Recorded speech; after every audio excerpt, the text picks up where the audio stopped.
ఆగిపోవడం అనేది మనకు కనబడుతుంది.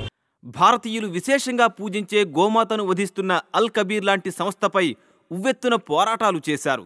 గోరక్షణ ఉద్యమానికి సారథ్యం వహిస్తూ చెంగిచెర్ల వధశాల నుంచి వేలాది ఆవులకు విముక్తి కలిగించి హిందూ ధర్మ పరిరక్షణకు తన వంతు కృషి చేస్తున్నారు.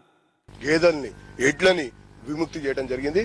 ఈరోజు ప్రభుత్వం పూర్తిగా కూడా కావాలని ఒక వర్గం యొక్క మనోభావాలను దెబ్బతీయడం కొరకు అధికారంలోకి వచ్చిన నాటి నుంచి కూడా ఒక పద్ధతి ప్రకారం కొనసాగింపజేస్తోంది.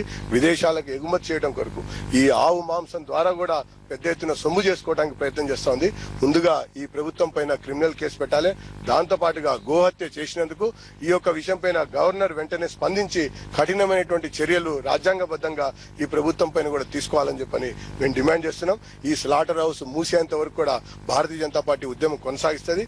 ఈ యొక్క స్లాటర్ హౌస్ ని తక్షణమే మూసివేసి గోవుల్ని, పశువులు, ఎడ్ల యొక్క ప్రాణాలని కాపాడవలసినటువంటి బాధ్యత ప్రభుత్వం పైన ఉందని చెప్పి ఈ సందర్భంగా మేము తెలియజేస్తున్నాం.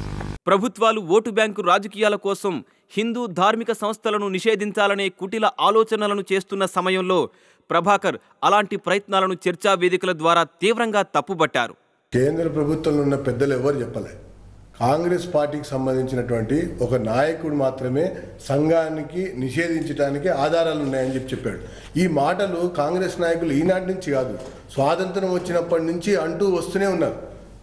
నిషేధించారు కూడా. ఆ రకంగా 4 సార్లు నిషేధించారు. ఒకసారి నిషేధిస్తే పివి నరసింహారావు ప్రభుత్వం పోయింది, ఒకసారి నిషేధిస్తే ఇందిరాగాంధీ ప్రభుత్వం పోయింది, ఒకసారి నిషేధిస్తే భారతీయ జనసంఘ ఆవిర్భవించింది. ఈ రకంగా నిషేధించిన సమయంలో కూడా ఆ దమ్ము ధైర్యం ఈరోజు కాంగ్రెస్ పార్టీ వాళ్ళు చేసేటువంటి స్థితిలో లేరు.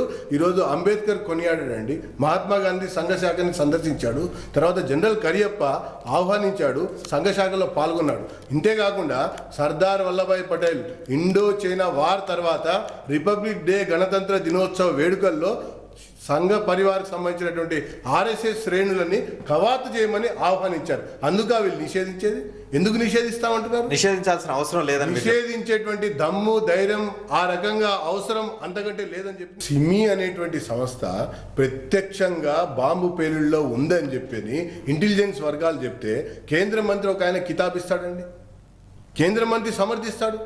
పైగా మన రాష్ట్రంలో ఉన్నటువంటి ఒక మంత్రి హైదరాబాద్లో జరుగుతున్నటువంటి అంటే దేశం వెలుపల ఉన్నటువంటి అనేక సంఘటనలకి హైదరాబాద్ కేంద్రం అంటే ఇక్కడ ఒక మంత్రి ఈ యొక్క దీన్ని అడ్డుకుని